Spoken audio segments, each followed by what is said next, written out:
জামাত এবং বিএনপি যতবার ঐক্যবদ্ধ হয়েছিল ততবার আওয়ামী ফ্যাসিবাদের পরাজয় হয়েছে। যতবার জামাত এবং বিএনপি বিচ্ছিন্ন হয়েছে, বিক্ষিপ্ত হয়েছে, ততবার আওয়ামী লীগের উত্থান ঘটেছে, ফ্যাসিবাদের চরম প্রকাশ ঘটেছে। ইতিহাস ঘুরে প্রত্যেক পাতায় পাতায় এটা আপনারা দেখতে পাবেন। 28 অক্টোবর একটা স্মৃতিময় দিন আমাদের অনেকের জীবনের জন্য। 28 অক্টোবর 2006 তখন আমি মাত্র কর্মজীবনে প্রবেশ করেছি। একটা প্রাইভেট টেলিভিশন চ্যানেলে চাকরি করতাম এবং পাশাপাশি একটা প্রাইভেট ইউনিভার্সিটিতে অ্যাডজান্ট ফ্যাকাল্টি হিসেবে পড়াতাম। আমি যে টেলিভিশনে চাকরি করতাম সেখানে একটা শর্ত দিয়েছিল আমার চাকরির জন্য, যেহেতু আমি একেবারে সিনিয়র নির্বাহী পদে কাজ করতাম সিসিও হিসেবে। ওনারা আমাকে শর্ত দিয়েছিলেন আমি যাতে কখনো কোনো রাজনৈতিক কর্মকাণ্ডের সামনে না থাকি। জানতেন যে আমি রাজনীতি করি, কিন্তু আমি যাতে রাজনীতির ব্যানারের সামনে না আসি, এই শর্তে আমাকে সেখানে আমি জয়েন করেছিলাম। 28 অক্টোবরে যেহেতু আমি আহত হয়েছিলাম, পত্রিকায় আমার ছবি এসেছিল আহত অবস্থায়। আমি ভাবলাম যে আমার তো চাকরি তো গেছে, আর তো চাকরি আর ফিরে পাবো না। কিন্তু আমি যখন হসপিটালে ভর্তি তখন আমি দেখলাম যে আমার টেলিভিশনের একদম শীর্ষ পর্যায়ের ব্যক্তিরা আমাকে দেখতে এসেছেন এবং ওনারা আমাকে এসে আমার প্রতি সহমর্মিতা জানিয়েছেন। কিন্তু আমি ওনাদেরকে বলেছি যে আমি সরি, আমি যেহেতু আপনাদের শর্ত ভঙ্গ করেছি, সুতরাং আমি আর আপনাদের সেখানে কন্টিনিউ করব না। তো 28 অক্টোবর, যেটা জাহিদুর রহমান একটু আগে বলছিলেন যে ঈদ শেষ হয়েছে মাত্র, কিন্তু খুব তোড়জোড় ছিল, যে রমরমা একটা প্রস্তুতি আওয়ামী লীগ নিয়েছিল।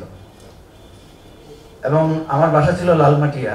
আমি যখন লালমাটিয়া থেকে সকালবেলা রওনা হলাম পল্টনের দিকে, আমাদের মিছিল করে যাওয়ার কথা ছিল, কিন্তু আমাকে হঠাৎ খবর দেওয়া হলো যাতে আমি একটু আগে ভাগে যাই। আমরা মিছিলের প্রস্তুতিও রাখলাম, কিন্তু আমি একা রওনা হলাম। যাওয়ার সময় আমি দেখলাম যে কোনো গাড়ি ঘোড়া নাই। আমি একটা ভ্যানে করে উঠলাম।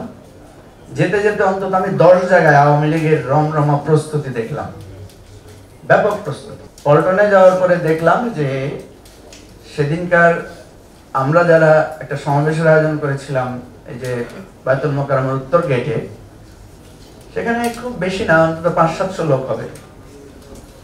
তখনই আমি সিনিয়র নেতৃবৃন্দকে জানালাম যে আজকের পরিস্থিতি কিন্তু খুবই খারাপ। আমি শুধু একটা রাস্তায় এসে যে পরিমাণ প্রস্তুতি দেখেছি, তাহলে ঢাকা পুরো পরিস্থিতি কত ভয়ানক হতে পারে।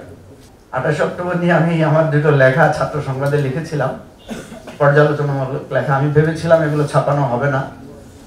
একটা সাহস করে সম্পাদক ছাপিয়েছিলেন, আরেকটা অনেক এডিট করে ছাপানো হয়েছিল। আমার অনেক কথায় কিছু তিক্ত পর্যালোচনা আসতে পারে। একটা রাজনৈতিক দলকে করতে হয় প্রত্যেকটা ঘটনার একটা পর্যালোচনা করতে হয়। যেমন তোমরা যারা এবার ডাকসুতে বিজয় হয়েছো, এই ডাকসুর বিজয় এবং ডাকসুর বর্তমান এবং ভবিষ্যৎ চ্যালেঞ্জ, এই জিনিসটা যত পিওরলি পর্যালোচনা করা যাবে, তত ডাকসু তার সঠিক কার্যক্রম রাখতে পারবে আমি মনে করি।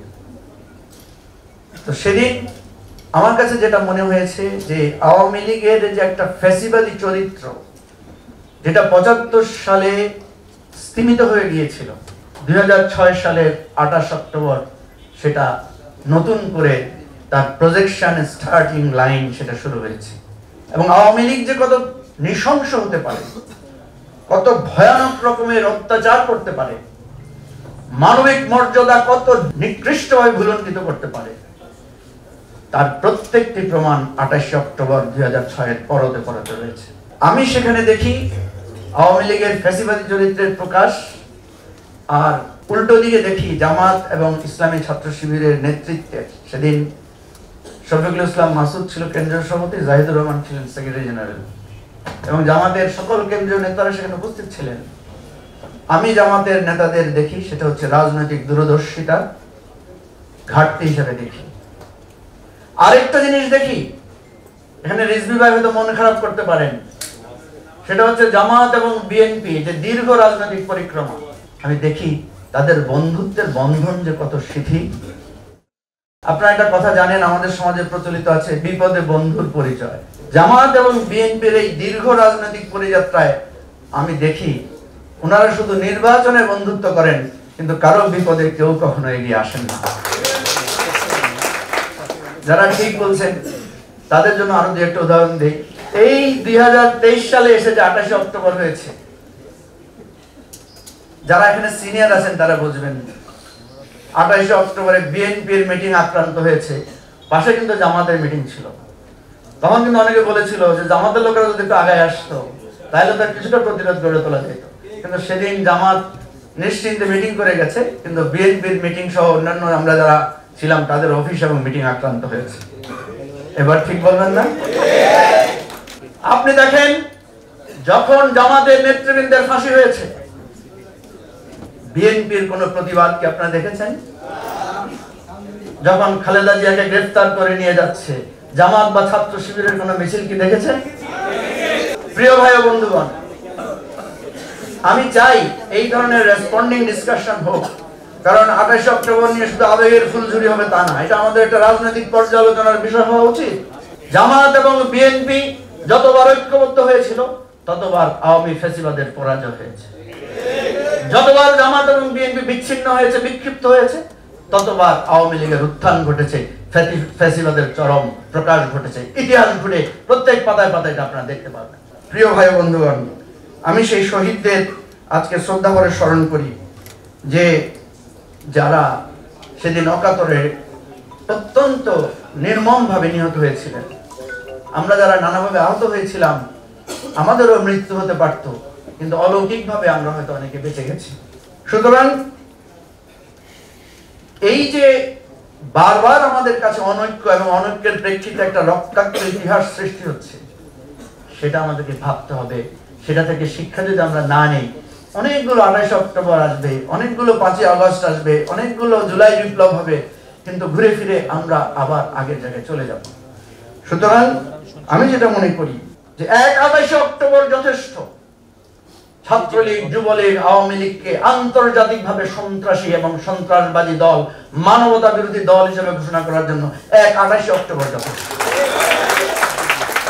আমরা আজকে বিশ্বের সকল মানবাধিকার সংস্থা, জাতিসংঘ সবাইকে বলবো, আওয়ামী লীগকে শুধু বাংলাদেশে না। দেখেন, একজন বিচারকের ছেলে যদি খুনি হয়, সেই বিচারপতি কি সেই ছেলেকে খুনের রায় দেয় না, ফাঁসির বিচার দেয় না? তিনি কি তার সন্তান হিসেবে দেন না খুনি হিসেবে দেন? খুনি হিসেবে দেন। একজন ওসি তার সন্তান যদি চুরি করে তাকে গ্রেফতার করতে বাধ্য না? তিনি কেন করেন? সন্তান হিসেবে না, একজন চোর হিসেবে। ঠিক তেমনি ভাবে আওয়ামী লীগ কোন রাজনৈতিক দল হতে পারে না যে প্রকাশ্য দিবালোকে খুঁচিয়ে খুঁচিয়ে মানুষ মারতে পারে, যে মানুষকে মেরে পুড়িয়ে দিতে পারে, যে মানুষের মাথা চূর্ণ বিচূর্ণ করতে পারে আঘাত করে, সে আর কিছু হোক, সে মনুষ্যত্ব তার মধ্যে থাকতে পারে না। অতএব আমরা আন্তর্জাতিকভাবে আওয়ামী লীগকে একটা নিষিদ্ধ দল হিসেবে, সন্ত্রাসবাদী দল হিসেবে নিষিদ্ধ করার দাবি জানাচ্ছি, রাজনৈতিক দল হিসেবে। আমি আজকে শেষ কথা এটাই বলবো যে আজকে দেশ একটা সংকটের মধ্যে আছে। এই সংকট সমাধানের জন্য আমরা এখন সবাই নির্বাচন নিয়ে ভাবছি, কে কত সিট পাবো সেটা নিয়ে ভাবছি। অথচ নির্বাচন মানে কি শুধুই ক্ষমতা বদল? ক্ষমতা বদল যদি হয়, ক্ষমতা তো বদল হয়ে গেছে।